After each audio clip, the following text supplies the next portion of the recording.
Hello. In microeconomics, one of the requirements for exams is that students have to be able to determine what happens when the demand changes. Demand is just one of the variables that affects the market.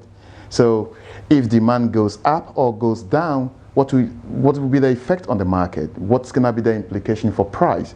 What's going to be the implication for quantity? So let's have a look. Let's have a look at what goes on in the market. So here I'm going to have my normal demand and supply curve. Okay, so we have demand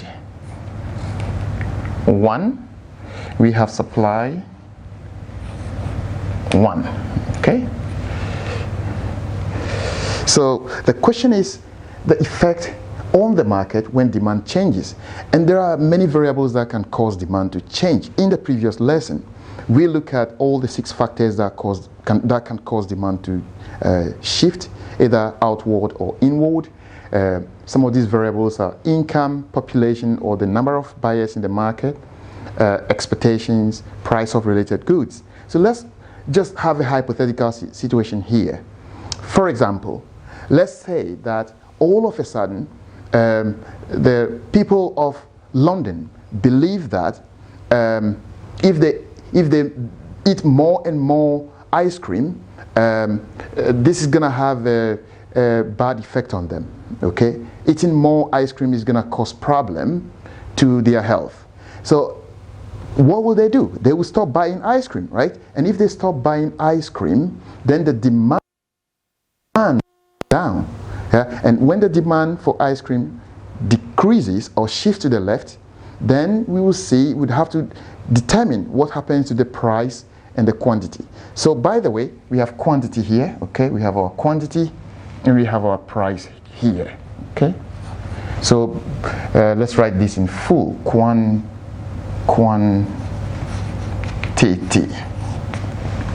Okay, so at the start, price is P1 because the demand curve is D1.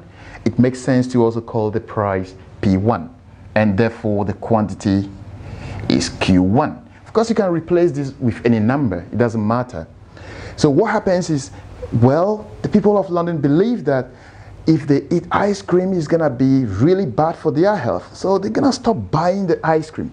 And if they stop buying the ice cream, then the demand curve is going to shift back, as I said. So let's put a new demand curve, which goes back. Okay, let's call this D2.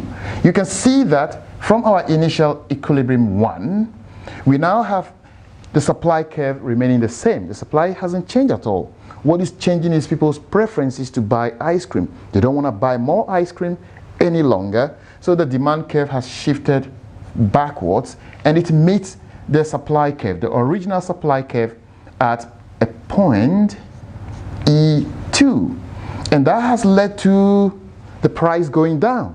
Yeah? The price has decreased to P2. Price has decreased to P2. Let's see what happens to quantity. Well, if people are not buying anymore, then it makes sense that the quantity is going to decrease as well. So here we have Q2. The quantity has decreased from Q1 to Q2. That's quite straightforward. Okay? So the logic is, whenever the demand curve shifts to the left, price is going to go down. Quantity is going to go down as well. It's quite logical. Think for a moment. People have stopped buying something. The supply remains the same. You know, sellers are selling a lot in the market, but people are not buying anymore. Then it's going to have an effect on the price. Price goes down, and in the very long run, these sellers may have to increase the price. Sell at the lower price to be able to attract more buyers. Let's look at the opposite. We are looking at the effect on the market when demand changes. So demand can change both in a positive way or in a negative way. What we have done now is the negative. Okay, demand has decreased. What about if demand increases? Think, for example, that buyers have all of a sudden received more income. They have more money, they have more disposable income. Then they will more than likely buy more of the goods that they like, say in terms of clothing or mobile phone accessories. They will be able to buy more. So if they're going to buy more of these goods, then demand is going to shift out to D3. Yeah, this is an outward shift to D3. We have a new equilibrium, and this equilibrium is E3. Okay, but let's see what happens to price and quantity. Well, we can see the price has gone up to P3. Okay, it has gone up from P1 to P3 because now more and more people are buying the good. If more and more people are buying, the supply remains the same. Logically, the price is going to shoot up. Think of mask, for example, during COVID-19. People are buying more mask, and when they are buying more mask, we all know what happened to the price. I went to the supermarket, and the price for face mask and gloves shot up all of a sudden, purely because more and more people are buying the mask and more people are buying the gloves.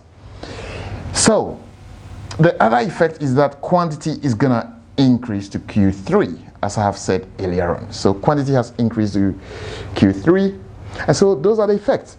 It can be a negative effect, in which case the demand shifts to the left, or it can be a positive effect when demand goes to the right or shifts to the right.